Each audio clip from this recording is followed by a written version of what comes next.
Assalamualaikum warahmatullahi wabarakatuh. Nama saya Muhammad Rizky Piliang, NIM 2104082.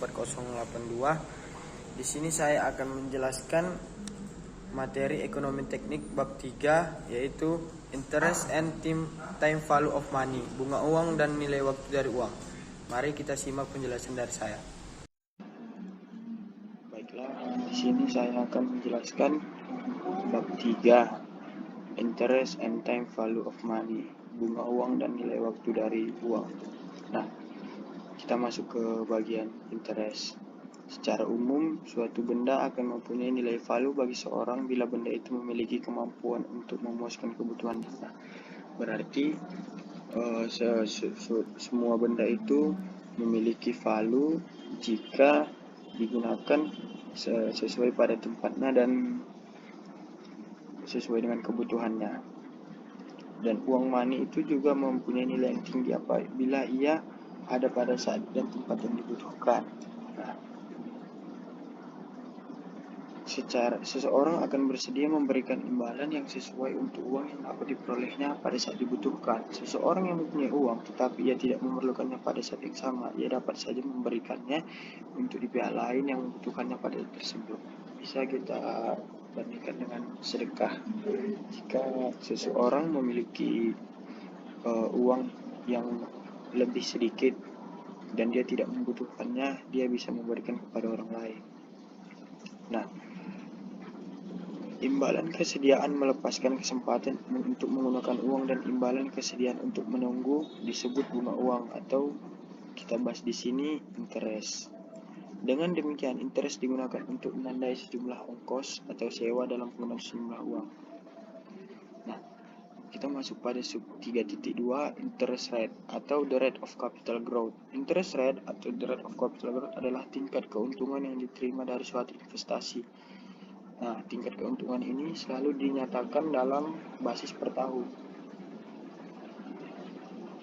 Kita masuk ke interest rate dari pandangan pemberi pinjaman. Seseorang yang mempunyai sejumlah dana dihadapkan dengan beberapa alternatif berkenaan dengan penggunaan dana tersebut. Alternatif dimaksud adalah sebagai berikut. 1. Ia akan menukar uangnya dengan barang-barang atau jasa yang akan memuaskan keinginan pribadinya. Yang kedua, ia mungkin akan menukar uangnya untuk barang-barang produksi atau producer goods. Ia mungkin akan menimbun saja uangnya untuk kepuasan pribadi atau menunggu suatu keuntungan untuk penggunaannya. Yang keempat, ia mungkin akan meminjamkan uangnya dan menerima kembali pada waktu yang ditentukan. Ia mungkin meminjamkan uangnya dengan syarat peminjaman akan membayar kembali uang tersebut ditambah dengan bunga interest. Bila pemilik memutuskan untuk mengambil alternatif terakhir, ia harus mempertimbangkan beberapa faktor interest rate. Pertama, berapa besar kemungkinan peminjam tidak akan membayar pinjamannya. Itu bisa dilihat dari sifat dari seseorang peminjam, yaitu kejujuran, kegayaan, penghasilan, dan nilai garansi atau jaminan yang diajukan oleh si peminjam. Nah, yang kedua, pengeluaran apa yang akan timbul untuk menyelidiki keadaan peminjam, menyusun perjanjian, memindahkan dana ke peminjam, dan mengumpulkan kembali pinjaman tersebut. Yang ketiga, berapa jumlah bersih yang diperoleh untuk alternatif yang diambil. Dengan demikian, interest rate yang bervariasi, misalnya 4%, 2%, dan lain sebagainya, tergantung kepada poin-poin di atas atau tergantung daripada risiko kehilangan, pengeluaran administrasi, pendapatan bersih atau laba. Nah, saya langsung masuk ke klasifikasi bunga uang. Nah, perhitungan bunga uang di sini dapat dilakukan dengan dua cara, yakni simple interest atau bunga sederhana atau tunggal, compound interest atau bunga berbunga atau bunga majemuk. Nah, di simple interest, bunga sederhana, ada perhitungannya, yaitu P sama dengan prinsipal atau nilai uang pada awal periode atau nilai tunai, N periode pinjaman, I interest rate. Bisa dirumuskan dengan Fn sama dengan P kali 1 tambah I kali N. Nah, kita masuk ke contohnya di sini. Si A meminjam uang kepada si B sebesar Rp500.000 dengan bunga uang 12%. per tahun selama 2 tahun. Maka bunga uang yang diperoleh selama 2 tahun adalah kita I-nya itu adalah jumlah bunga berbanding lurus dengan P, I, dan N. Jadi di sini jumlah bunganya dia meminjam 500.000 dengan bunga 12%. Berarti kita ambil I 500.000 dikali 0,12 ini dapat dari 12% didesimalkan menjadi 0,12 dikali 2 dan dapatlah hasilnya Rp120.000.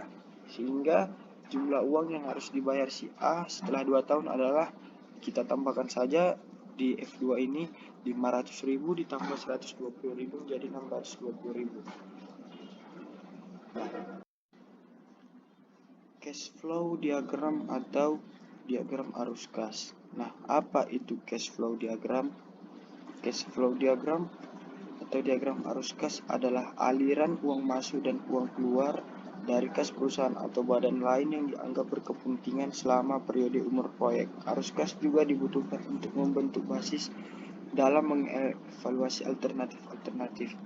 Untuk memudahkan pengertian dan penulisan, beberapa notasi atau istilah digunakan dalam arus kas, yaitu I sama dengan interest rate atau tingkat suku per periode, N jumlah periodenya bisa per tahun, per semester, per bulan, dan lain-lain. Prinsipal, nilai uang sekarang pada awal periode. A, jumlah uang yang sama pada tiap akhir periode dalam satu deret seragam rupiah. G, gradien pertambahan atau pengurangan uang dengan jumlah yang sama setiap periode sampai periode tertentu. Di sini saya menggambarkan yang saya pahami itu. Di sini bisa masuk P, di sini A, di sini N, di sini F. Nah, di P ini dia termasuk ke nilai uang awal. Nah, di sini dia uang yang akan diputarkan sampai pada waktu yang ditentukan di sini di N, dan F ini uang yang awal tadi setelah dikumpulkan menjadi uang yang akan datang, dan itu bisa kita bilang F. Nah, ekuivalensi kesetaraan. Untuk menjelaskan konsep ekuivalensi, misal seorang meminjam uang sebesar 10 juta dan sepakat untuk mengembalikan dalam waktu 5 tahun dengan tingkat suku bunga 10% per tahun. Terdapat banyak cara untuk membayar kembali pokok pinjaman dan bunga. Untuk menunjukkan konsep ekuivalensi, seperti pada tabel berikut. Ekuivalensi di sini berarti semua cara pembayaran jumlahnya setara bagi peminjam. Ekuivalensi tergantung pada tingkat suku bunga, jumlah uang yang terlibat, waktu menerima dan atau pengeluaran uang, dan sifat yang berkaitan dengan pembayaran bunga terhadap modal yang ditanamkan dan modal awal yang diperoleh kembali.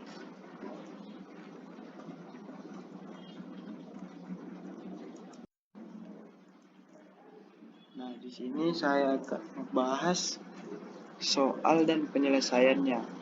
Gambarkan sebuah diagram arus kas untuk uang sebesar 10.500 US dollar yang dipinjamkan dengan tingkat bunga 12% per tahun selama 6 tahun. Berapa besarnya? Nah, kita ketahui terlebih dahulu P, uang yang beredar di awal itu 10.500 US dollar. Nah, yang dicari besarnya bunga, maka kita gunakan rumusnya I. Di sini P dikali I dikali N. I ini I kecil itu tingkat persen bunga, dan N itu periode waktu selama peminjaman. Nah, di sini kita masukkan 10.500 dikali 0,12 itu sederhana dari 12% didesimalkan menjadi 0,12 dikali 6. Periode peminjamannya akan dibayarkan selama 6 tahun. Nah, kita kalikan, maka dapatlah hasilnya 7.560 US dollar.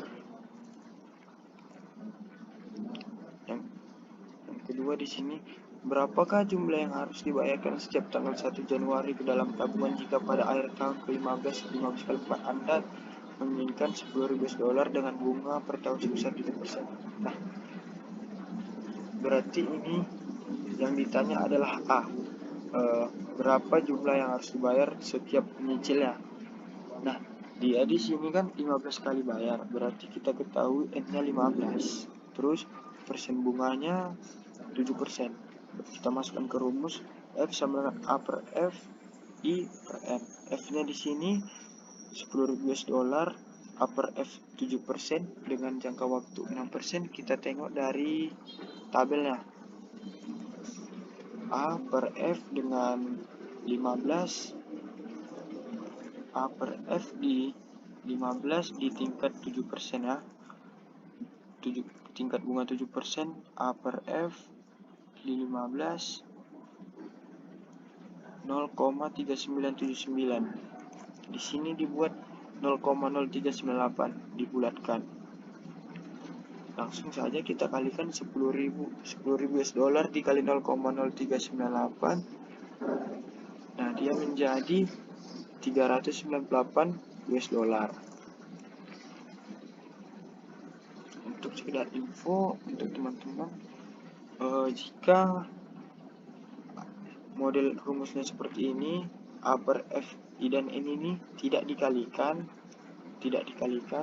melainkan dicari. Kalau cara saya melalui tabel A per F di tingkat bunga 7% dan di periode 15. Nah, kita lanjut ke nomor 3. Bisa kita lihat di sini, seseorang ingin mengumpulkan uang sebesar 2.500 US dollar selama periode 15 tahun, sehingga dapat membayar tunai villa musim panasnya. Untuk mendapatkan jumlah ini, pembayaran tahunan harus dilakukan ke dalam rekening tabungannya yang menghasilkan bunga 8% per tahun.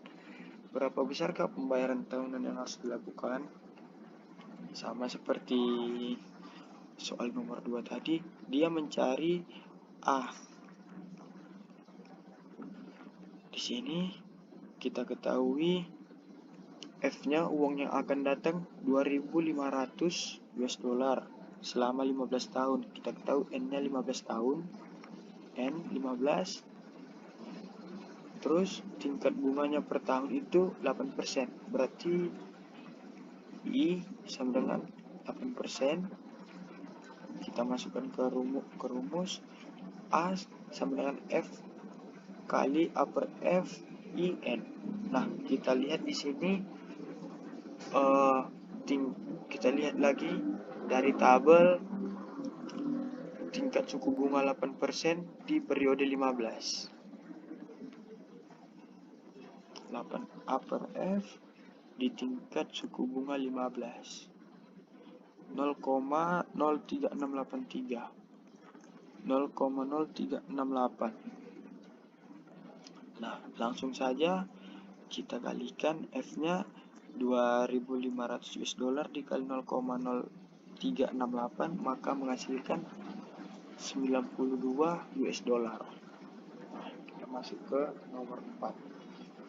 Di sini diberitahu P uang awalnya 25.000 US dollar,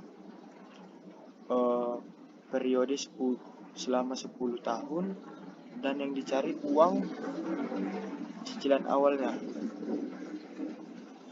Di sini kita pakai rumus P sama dengan APIN.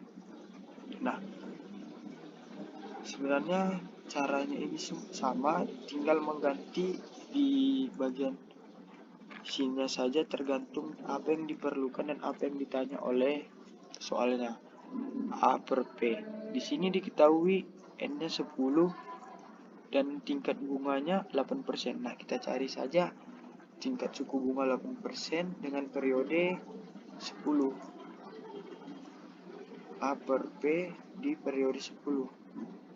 0,141403. Pas, tinggal kita kalikan saja 25.000 US dollar dikali 0,1490. Nah, kita mendapatkan hasilnya 3.725 US dollar.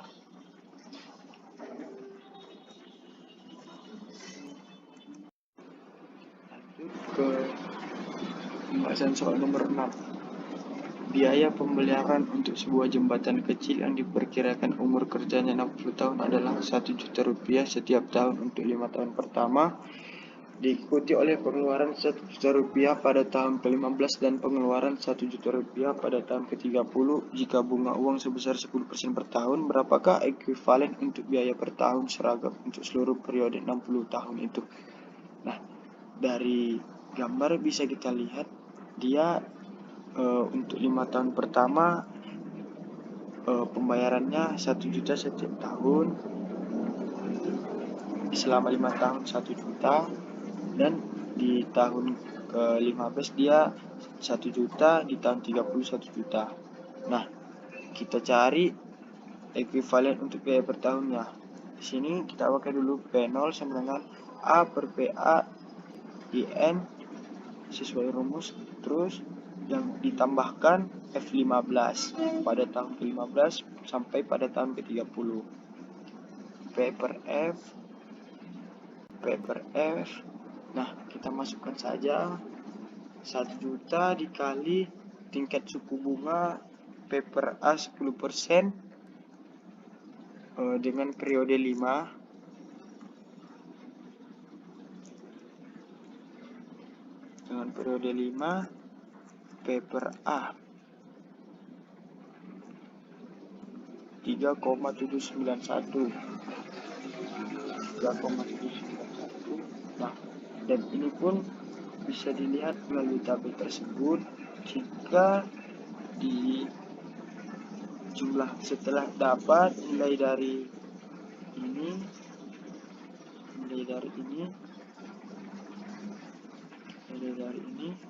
maka kita tinggal masukkan kemari, dikali 1 juta dikali 3,7908 ditambah 1 juta dikali P per F tingkat suku bunga 10% periode 15. P per F tingkat suku bunga periode 15. 0,2394 dan periode 30 P per F.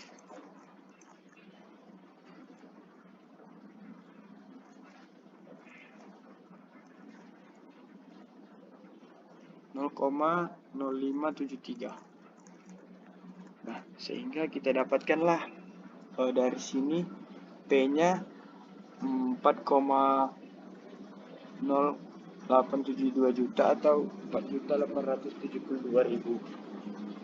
Itu nilai P-nya, uang awal. Terus kita masukkanlah ke rumus berapa yang harus dibayarkan selama 60 tahun.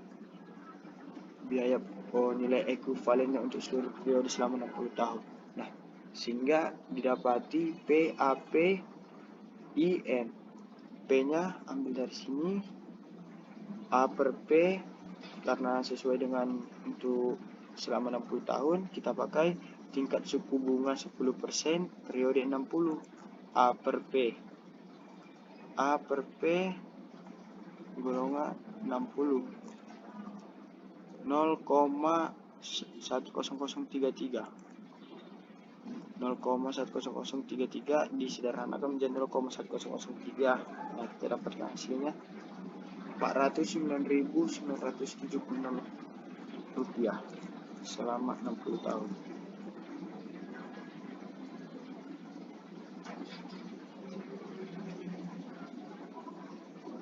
Kita masuk ke soal nomor 7. Berapakah jumlah uang sekaligus yang harus disetorkan ke bank pada saat sekarang agar setiap bulan dapat ditarik Rp500 selama 5 tahun dengan penarikan pertama dijadwalkan 2 tahun dari mulai pada bulan ke-25 tingkat bunga 1% per bulan.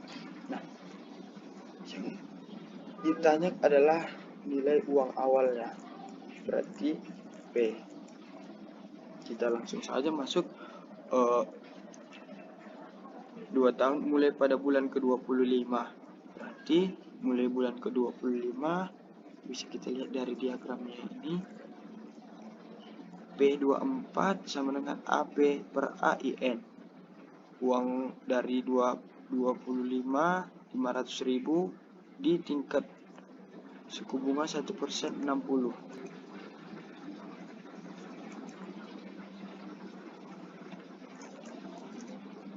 tingkat suku bunga 60 di P per A.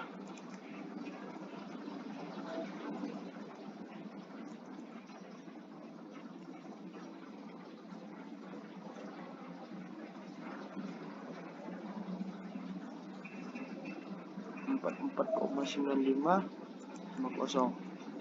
Nah, kita sesuai dengan yang di sini, tinggal kita kalikan dan kita dapatlah hasilnya 22.477.500. Jadi ini menjadi F, uang yang akan didapati setelah uang yang akan datang selama 5 tahun. Nah, terus kita masukkan perhitungannya F sampai 0 sampai F P per F IN. F nya kan sudah diketahui 22 juta, dimasukkan P per F 1%, tingkat suku bunga 1% dengan periode 24 bulan. Kita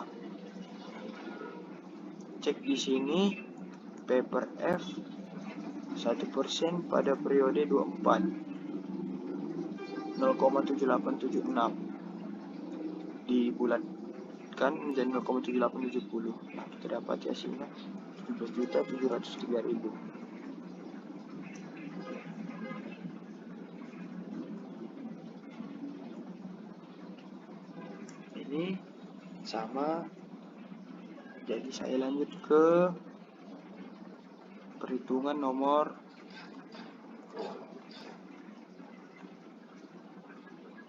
10 yang bagian A. Hitunglah nilai sekarang P0 dan nilai ARFN dari gambar-gambar cash flow berikut ini dengan I 1% per tahun. Nah, di sini bisa kita ketahui A-nya 1000 dan F-nya 100 dengan periode N-nya sama dengan 7.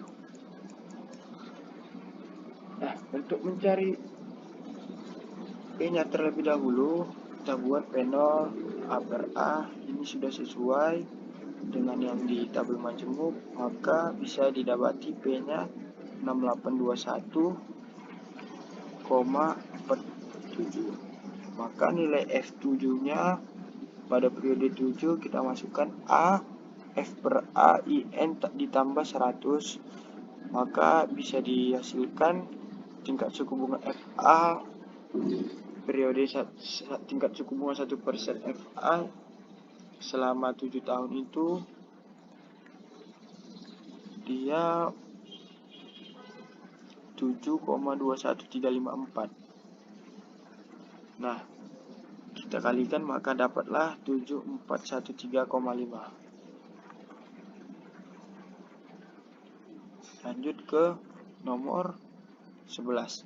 Ali meminjam uang kepada temannya 80 US dollar pada hari ini. Temannya memberikan pinjaman dengan perjanjian akan dibayar $100 bila dibayar kembali 3 tahun yang akan datang. Berapakah besar interest rate yang dibebankan kepada Ali?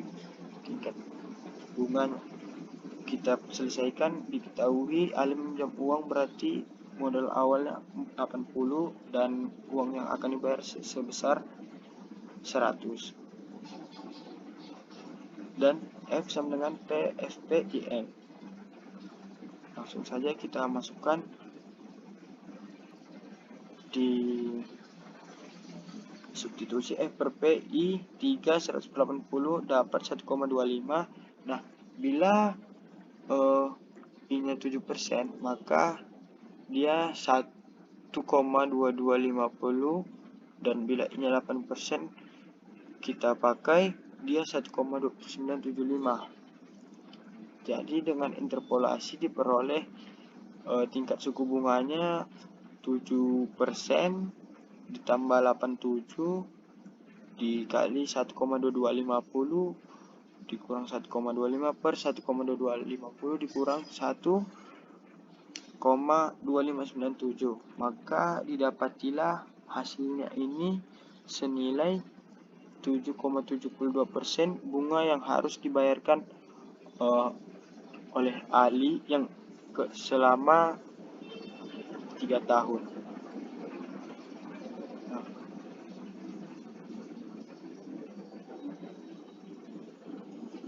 kita masuk ke soal nomor 13.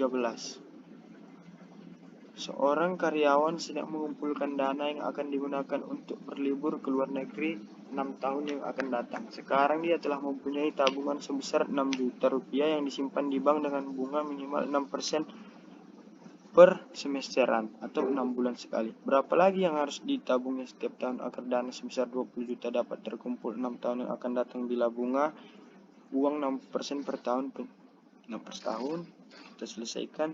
Jumlah dana yang ada sekarang P sama dengan 6 juta dan bila R-nya hitung per semesteran 6%. Maka jumlah dana yang telah tersedia 6 tahun yang akan datang kita masukkan ke rumus FPIN. F dia modal awalnya 6 juta, FP-nya R-nya 6%. Kita pakai hitung per tahun, di N-nya berarti 12, ini hitungannya berarti 3. Maka kita masukkan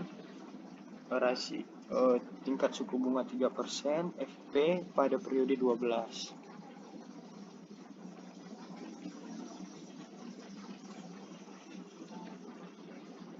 FP pada periode 12 3,896. FP pada periode